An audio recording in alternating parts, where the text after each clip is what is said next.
Oh man, there's a lot to unpack about this game. But after putting in 6 hours into this demo, I can confidently give you a solid opinion without any missteps. I want to give my impressions, quick tips, criticisms, and future hopes that I have formulated during my time in Daemon X Machina Titanic Scion. And if you're asking me, it's worth it. But let me paint you a picture on why. My name is LoveArc, and I create content that is Armored Core related, and this game is right up that same alley. This is somewhat spoiler free, and the purpose of this video is to give my opinion and a platform for you to express your thoughts about the upcoming game through its available demo. If that interests you, then stick around and join the conversation. With that being said, let's get started. As you may or may not know, Titanic Scion is a sequel to the first title, which was Daemon X Machina. It piggybacks off the similar mechanics and systems, but in a smaller form. An Iron Man mecha suit called an Arsenal. Now, I'm not gonna lie, I was slightly disappointed by piloting a mecha suit instead of a full-fledged giant robot, but I kept seeing the trailers and was assured that I wasn't going to be missing out on anything from the robot form. With customization still being deep as the ocean, I quickly was more receptive to the idea. I kept thinking, this could be a form of Metal Gear Rising, with all the mecha suits and emphasis on melee combat. By the way, let me know down in the comments if you like Metal Gear Rising during the time it came out, because I feel like it was misunderstood. Just a brief touch on the story. You start off as an outer, caged and experimented on by your captors. And you break out only to leave your friend behind, which you then crash land on a nearby planet. You find inhabitants of this planet, which you team up with to do mercenary work to repair your suit. But you also find out more about the story in its current settings. It was catchy enough for me, and I was caught by surprise that your custom character has voice lines, and quite a few of them too. Just like the first game, you go through the central hub of your base to accept work, and you customize your arsenal from there as well. From weapons and equipment to color and decals, all the way down to appearance. The customization is so in-depth that I'm sure that I can squeeze out another 3 hours just to optimize my suit and the character from this demo, but I was more focused on trying out everything. The character appearances and traits can be customized, which were a minor section in the first game, but are back here in a major way. Each one of these traits enhances the abilities of your pilot to give them skills that can be used on the battlefield. Who knew that I would want to remove body components from my suit so that I would have a humanoid appearance, slicing and dicing foes? Gives me new 13 vibes from Blaze Blue fighting game series. Let me know if you guys are also a fan of Blaze Blue. Okay, let's talk about the controls. There's a lot to unpack here, so bear with me. Firstly, who knew that flying around like Iron Man would be this much fun? The controls are a lot, but give yourself an hour or two and then you should fully integrate into them. Shorter time for established ravens out there that have a knack for handling high learning curve controls. My only gripe is that the ascending and descending controls could have been better, but they literally ran out of buttons on the controller. The trigger buttons are to fire or attack with your weapons. Shoulder buttons do quick dash and fire back and shoulder weapon. X is for ascending and descending. Square is for interacting, like grabbing objects and entering vehicles. Hold the button down so you won't be stuck like I was for 15 minutes. Circle and triangle get unlocked later on by the abilities you equip. Up on the D-pad, enter scan mode. Down on the D-pad uses items equipped like power-ups and health packs. Hold it down to hot swap with other items in your inventory. And left and right is used to cycle through your arsenal weapons, which you can carry up to 6 at one time. 8 if you include the shoulder and auxiliary supply. You can really load up here.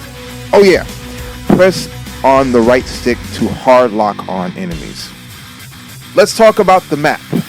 I can start off by saying this is an open world experience. No longer are you trapped in a linear environment where you are just going from point A to point B like how the first title and the Armored Core series is accustomed to. You have a world to explore with different points of interest and random encounters with enemies to experience. And let me say this, there is a lot to explore here. From dungeons to armed forts to inhabitants of the planet under attack from the immortals. That's the creatures that seem to have infested the planet. This is where the game loop comes in. After each defeated enemy, you get a chance to loot them. This could be anything from materials to ammos and supply to parts from the armor or weapon that the enemy was using. This is what Armored Core 6 should have given us, because this kind of gameplay loop gives us countless hours of replay value. Now, how do they make this looting system worthwhile? Each part has countless unique stats. So just because you picked up the same weapon, the stats on the second weapon may be better and has equipable attributes to make your arsenal overall perform better.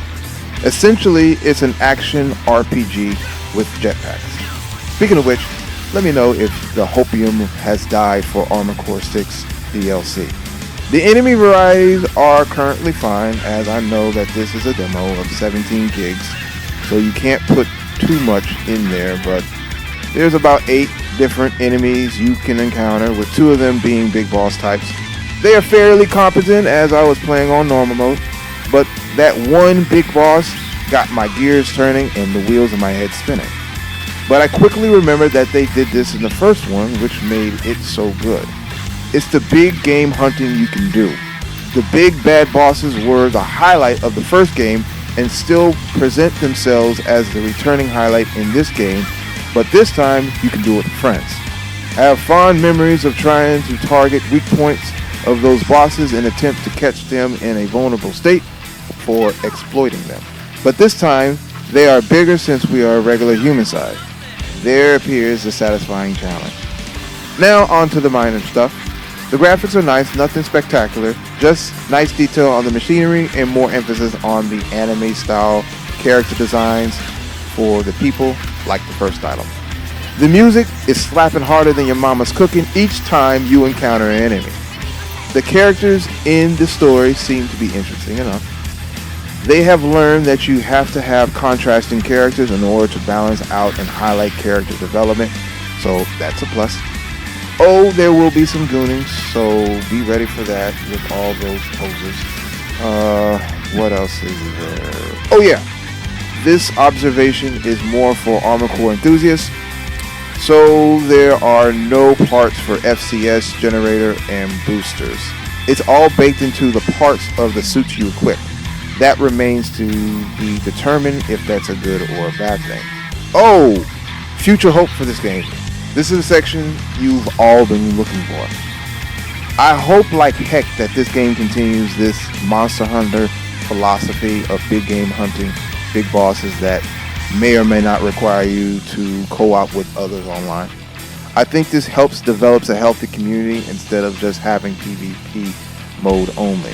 I'm looking at you, AC6. Oh, and apparently you can join others mid-mission instead of in the queue, but I haven't had a chance to do that yet. But yeah, please continue to have big bosses that require a half an hour to defeat with big loot payoff at the end for everybody. As a suggestion, I would like to have different phases to go along with the fight as well. like having different attacks and moves as they take on more combat damage. Also include their hard mode equivalent as a special mission that can be queued up like the first one. There might be more stuff, but I'm really digging this game, and I got a good feeling about it. So is it worth it? Hell yeah. Go ahead and put it on that maxed out credit card that you're making minimal payments on. It's your credit that they're stupidly giving you every month. Take advantage of it. Besides, this may help get FromSoft act together for abandoning us on Rubicon that's been going on for 3 years now. Other than that, this is a plus for the mecha genre, and we already got a few of those lingering around, so we have to support whatever table scraps that we get. Like I said, I encourage you all out there to give it a try. Let me know down in the comments the potential you see and what do you wish for the future for this game. We have about 2 weeks to talk about it before the launch, so let's start gathering some thoughts here. This is your boy LoveR signing off for now and waiting patiently for your responses. Other than that, you guys take care, stay safe, and stay fly, Ravens.